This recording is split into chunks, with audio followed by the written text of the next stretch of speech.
సరే 5 సంవత్సరాలు ఏమన్నా అమరావతి నిర్మాణం ఎలా ఉంటుంది? అమరావతి నిర్మాణం ఏమన్నా ఒక స్థాయిలో జరుగుద్దా? రూపురేఖలు ఏర్పడుద్దా? అమరావతి అనేది ఒక రూపురేఖ వచ్చేస్తుంది. ఈ 5 సంవత్సరాలు అమరావతిను మ్యాక్సిమం కంప్లీట్ చేస్తారు. ఒక ఊరు, ఏదైతే ఒక సిటీ అనుకున్నారో దాన్ని బిల్డ్ చేస్తారు. చంద్రబాబు నాయుడు గారి కళ అది. ఆంధ్ర రాష్ట్ర ప్రజల కళ కూడా అదే. రాష్ట్రానికి ఒకే రాజధాని ఉండాలని ప్రజలు కలలు కన్నారు. దాన్ని, ఆ కళల్ని జగన్మోహన్ రెడ్డి తుంగలో తొక్కేసాడు. చంద్రబాబు నాయుడు గారు మళ్ళీ ప్రజల ఆకాంక్షను ఏదైతే ప్రజలు కోరుకున్నారో అమరావతి నగరాన్ని మాత్రం బ్రహ్మాండంగా నిర్మిస్తారు. ఏదైతే హైదరాబాద్లో సైబరాబాద్ ఏరియాను చంద్రబాబు నాయుడు గారు నిర్మించాలో అలాగే ఈ ఆంధ్ర రాష్ట్రానికి బ్రహ్మాండమైన ఒక సిటీ అమరావతిని ఈ 5 yearsలో కంప్లీట్ చేస్తారు. కుటుంబ ప్రభుత్వానికి అమరావతి, పోలవరం తప్ప మిగతా వాటి మీద దృష్టి సారించట్లేదు. మిగతా జిల్లాల, రాష్ట్రాలు ఉన్నటువంటి మిగతా ప్రాంతాలని నిర్లక్ష్యం చేస్తున్న కుటుంబ ప్రభుత్వం అంటారు. అంటే ఓన్లీ మీ ఇటు కుటుంబ ప్రభుత్వానికి అమరావతి, పోలవరం ఉందని, ఈ 2 తప్ప ఇంకా వేరే ప్రాంతాల అభివృద్ధి ఎందుకు దృష్టి పెట్టలేదండి? ఏం చెప్తారు? పోలవరం అనేది చాలా పెద్ద ప్రాజెక్ట్. అది దానికి ఒక ప్రాంతానికి మనం లెక్క కట్టలేము. అలాగే అమరావతికి కూడా ఒక ప్రాంతానికి ఏదో కృష్ణా జిల్లాకో గుంటూరు జిల్లాకు లాభం అని వెలకట్టలేము. అది రాష్ట్రం మొత్తం రాజధాని. రాష్ట్ర ప్రజలందరికీ దానిపై హక్కు ఉంటుంది. ఇది అమరావతి, పోలవరం అనేసరికి అదేమన్నా ఒక ఏరియా కాదు. అది ఇంకొక మాట, అమరావతిలో అన్ని వర్గాల వాళ్ళు, అన్ని సామాజిక వర్గాల వాళ్ళు దాంట్లో ఉన్నారు కాబట్టి అందరికీ చెందిన రాజధాని. అలాగే అట్ ద సేమ్ టైం అటు వైజాగ్ కానివ్వండి, ఇటు కర్నూలు కానివ్వండి, ఇటు నెల్లూరు కానివ్వండి, కాకినాడ కానివ్వండి, అన్ని నగరాలను అభివృద్ధి చేస్తారు. చంద్రబాబు నాయుడు గారి హయాంలో ఫలానా ఏరియా వెనుకబడిందని చరిత్రలో ఎక్కడ కూడా వినిపించదు. ఇప్పుడు దానికి ఇంకా 10 రెట్లు చేసి ఆయన అటు రాయలసీమ కానివ్వండి, ఈ ప్రాంతం కానివ్వండి బ్యాలెన్స్గా చేసుకొని అమరావతిని అలా వేరే పెట్టేయండి. అది రాజధాని. అది మిగతా ఏదైతే ఊళ్ళోనే అన్ని సమానంగా ఎక్కడైతే ఇండస్ట్రీలు కావాలో అక్కడ ఇండస్ట్రీలు, ఏమేమి కావాలో ఆ నగరాలకు అభివృద్ధి చేసే నాయకుడు చంద్రబాబు నాయుడు గారు. అంటే రాష్ట్రంలో గత ప్రభుత్వం, ఈ ప్రభుత్వం పోతే అప్పటికిప్పటికి ఉన్న మార్పులు ఏం కనపడి అంటారు? గతంలో జగన్మోహన్ రెడ్డి ప్రభుత్వానికి, ఇప్పుడు మీ కూటమి ప్రభుత్వానికి ఈ 9 నెలల కాలంలో రాష్ట్రంలో ఉన్న మార్పులు కనబడుతున్నాయి. ఏమండి, సింపుల్ లాజిక్. ఒక బిల్డింగ్ కట్టే ఆయన నిన్న వచ్చాడు, చిన్న ఇల్లు కట్టుకున్నాడు.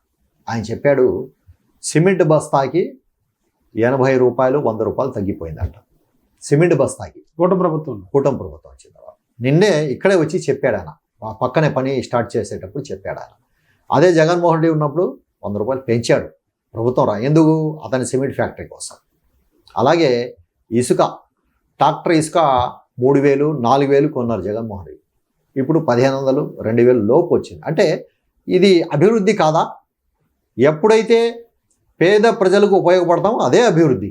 ఏదో 14 అంతస్తులు 15 అంతస్తులు వాడికి ఇది సామాన్యులకి నిత్యావసర ధరలు పెరిగి చెప్తారు. పప్పు, ఉప్పు, ఆయిల్ రేట్లు అయితే పెరిగి చెప్తున్నారు కదా. గతంలో రేట్లు అయితే పెంచేశారని చెప్పి అన్నారు. కరెంట్ బిల్ పెంచారని చెప్పి బాదులే కార్యక్రమం చేసింది టీడీపీ పార్టీ. ఈరోజు అదే పరిస్థితి మరలా యూజర్ ఛార్జీలతో పేదవాడిని నడ్డి విరుస్తుందని టీడీపీ పార్టీ చెప్తారు. కూటమి ప్రభుత్వం అంటే ఇప్పుడే చెప్పాను కదండి, సిమెంట్ తగ్గింది, ఇసుక తగ్గింది, కరెంట్ రేట్లు అయితే పెంచే ప్రసక్తే లేదని డైరెక్ట్ ముఖ్యమంత్రి గారే చెప్పారు. ఇంకేం కావాలి ప్రజలకు? జగన్మోహన్ రెడ్డి 5-6 సార్లు పెంచాడు కరెంట్ రేట్లు. మనం పెంచామని చెప్పేసాం, ముఖ్యమంత్రి గారే ప్రకటించారు కదా. ఇంకా ఏం పెంచాం మనం? దేని మీద కూడా ₹1 ఈ 9 నెలల్లో కానీ 8 నెలల్లో కానీ ఎక్కడా కూడా పెరగలేదు. ఇంకా తగ్గిస్తానికే ప్రయత్నిస్తున్నారు.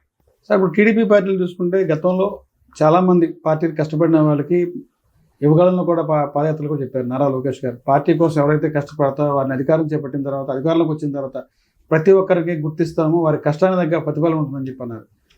చాలామంది పార్టీలు మారారు, వచ్చారు, వెళ్ళిపోయారు, మళ్ళీ పార్టీలోకి వచ్చారు. పతావులు అదే పార్టీలో ఉన్నారు, అదే పార్టీ జెండా కట్టుబడి ఉన్నారు, పనిచేశారు. ఈరోజు పతావుల పరిస్థితి ఏంటి పార్టీలో? ఇప్పటికే నామినేట్ పోస్టులో ఫస్ట్ లిస్ట్ అయిపోయింది, సెకండ్ లిస్ట్ అయిపోయింది, థర్డ్ లిస్ట్ కూడా రెడీగా ఉంది. నేనైతే మీ కష్టానికి, మీరు పడిన కష్టానికి ప్రతిఫలం ఉందా? నేనైతే 28 పార్టీ ఏమన్నా గుర్తించిందా మిమ్మల్ని? చెప్తున్నాను, 28 సంవత్సరాల నుంచి ఇదే పార్టీలో క్రియాశీలక కార్యకర్తగా, యాక్టివ్ లీడర్గా పనిచేస్తున్నాను. ఏ రోజు కూడా నేను ఎలక్షన్లో కానీ, ఎలక్షన్ తర్వాత కానీ, మన నాయకులు కానీ, ఎంపీలు కానీ, మంత్రులు కానీ ఈ ఎలక్షన్లో నేను పనిచేస్తున్నాను కాబట్టి నాకు ఇది కావాలి, నాకు ఈ 10 కావాలి అని ఏ రోజు కూడా నేను అడగలేదు. ఎందుకంటే నేను తెలుగుదేశం పార్టీ సైనికుడిని.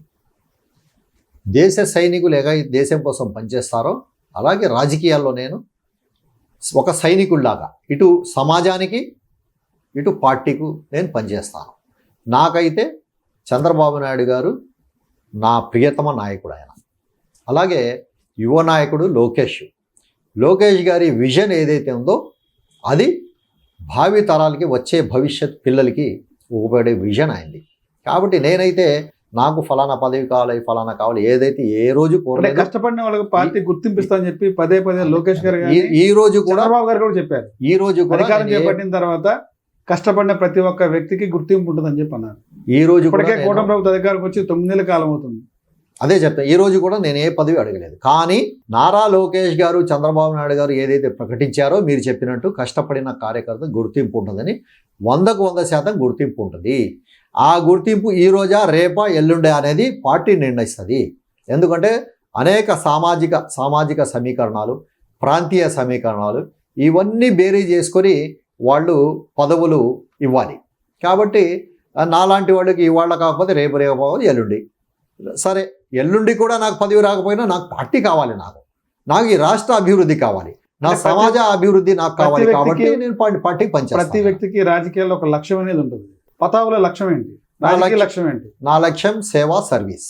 అంటే సేవా సర్వీస్ చేస్తే మన లైఫ్ అయిపోయినట్టు ఇంకా ఇంకేముంటుందండి. అంతకన్నా గొప్ప రాజకీయాల్లో ఒక మాట చెప్తా. రాజకీయాల్లోకి వచ్చిన వాళ్ళు ఎలా ఉంటుందంటే కింది స్థాయి నుంచి కార్పొరేటర్ నుంచి ఎమ్మెల్యే నుంచి మంత్రి అవ్వాలని ఎంపీ అవ్వాలని కోరుకుంటారు. ఒక్క మాట చెప్తాను. అలా మీకు మీ లక్ష్యం.